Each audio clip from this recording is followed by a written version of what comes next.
All right, back to our top story here. After being admitted to hospital last week, U.S. President Donald Trump could be discharged today. Joining us right now from outside Walter Reed Medical Center, CNN's Darryl Forges. Darryl, good morning to you.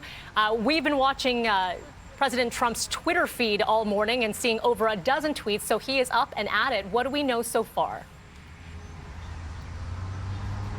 Yeah, Melanie, you're absolutely right about that. Good morning to you. The president up and at it early, tweeting out a storm all throughout the morning. For the past hour or so, the president mainly talking about jobs, the economy, urging his supporters to go out and go vote, and also talking about the stock market. Now, Melanie, you talked about it earlier. The president really has been using Twitter a lot, especially while he's been in the hospital, really thanking his supporters and showing a side of strength and how he's doing as he's recovering from COVID-19.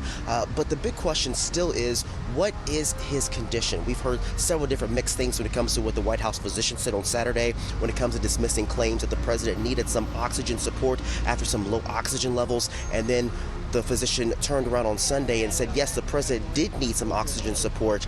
And we also know the president is on several different forms of medication, including remdesivir and other experimental drugs. And he's also on zinc, aspirin, and melatonin. So again, the big question is, what exactly is the president's condition? Now, Melanie, we saw yesterday the president leave Walter Reed Medical Center and do a quick drive-by, waving to his supporters as they were out here, thanking them for his support as he was in the hospital recovering from COVID-19. But health officials and people have really called the president's actions from yesterday careless. Even several Secret Service agents called it reckless what the president did, because inside of that presidential limousine was two other Secret Service agents wearing the protective gear, like the robe, the N95 masks, and also goggles and things like that. But inside of that presidential motorcade, Melanie, it is sealed off. So that air is circulating inside of that vehicle, which means that these Secret Service agents could very well be exposed to COVID-19. Not sure whether or not they're going to have to quarantine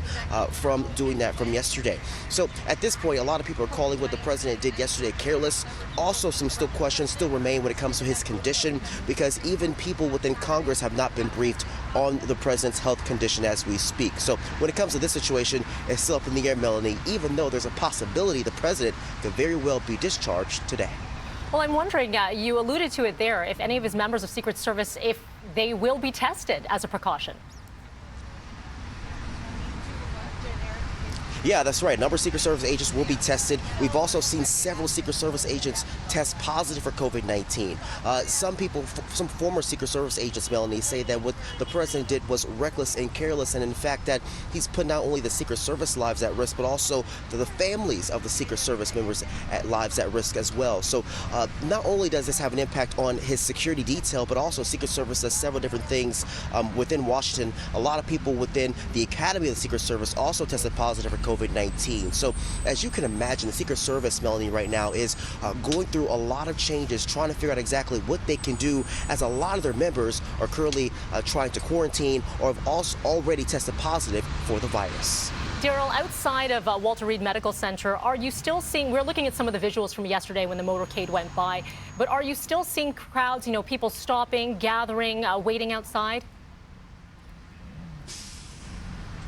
Yeah, Melanie, we are. There's a lot of people that have been in and out outside here at Walter Reed Medical Center. In fact, just over my left shoulder, can't really see right now, but on top of the Walter Reed Medical Center sign, just a barrage of flowers, and for people who want to wish the president well. Also a lot of Trump flags, a lot of supporters still coming in and out, showing their support. So at this point, this crowd that we're going to see is probably going to continue to grow throughout the day, and not only here, Melanie, but all across the country. I was in Atlanta, Georgia yesterday, and there were people lined up on the corner there wishing the president well, not only there, but also in New York and other places. So it's not only happening here, as you see people trying to pay their respects for the president, wish him very well, but also we're seeing this all across the country, Melanie. Darryl, finally for you, I want to get your thoughts as to what the next step is going to be, what the rest of campaigning will look like, and when it comes to looking ahead to debates, too. Yeah, Melanie, that's a big question. I mean, right now, look at Twitter. The president is campaigning as we speak on Twitter, right? Talking about 401ks, pre-existing conditions, the Second Amendment, and urging Americans to go out there and go vote, really pushing things to his supporters and also the stock market. But moving forward, the big question is going to be about the second presidential debate that's scheduled for Miami next week. That's supposed to be a town hall debate. Will that still happen? A lot of questions that need answers when it comes to that debate. But also, we still have the upcoming debate this week with the vice presidential debate. Now, there's some big difference there, Melanie, when it comes to exactly how Senator Kamala Harris and Vice President Mike Pence will stand next to each other. Usually, we're supposed to stand about 7 feet apart from each other. That has now been changed to about 12 to 13 feet apart. That's what the two sides and two parties agreed upon. So a lot of things are going to be happening there when it comes to the debate later on this week. But again, Miami, still a big question whether or not that's going to happen next week. Okay, we will be watching all of this. A lot to unpackage here. Darryl Forges joining us live in Maryland. Thank you for your time today.